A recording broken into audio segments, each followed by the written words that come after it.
大家好，繼上條片講完國際調解員落戶香港嘅戰略意義後，今日我哋深入探討下點解呢個全球首個調解專門組織會選擇香港。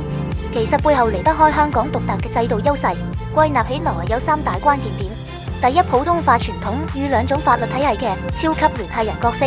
香港作為中國境內唯一實行普通法嘅司法管轄區，擁有與國際接軌嘅法律程序和獨立司法體系。舉個例，香港國際仲裁中心過去5年處理嘅案件中，超過60%涉及內地與境外當事人。香港作法律橋，符合調解員處理跨國跨法約爭議嘅需求。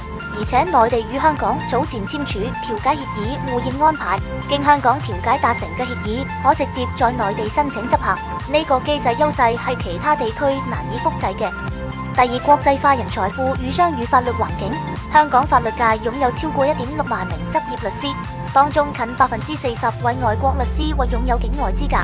呢種多元人才結構為調解員提供強大後盾，例如調解員名單可輕易涵蓋中英法語種專家，處理非洲拉丁美洲國家爭議時，亦能快速揾到熟悉當地商業習慣嘅法律人才。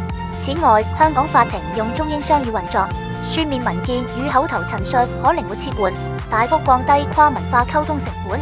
第三，現有爭議解決生態嘅協同效應。香港早係亞太區仲裁重鎮。根據倫敦瑪麗皇后大學數據，2024年香港國際仲裁案件量同比增長23%，當中涉及一帶一路國家嘅爭議佔35%。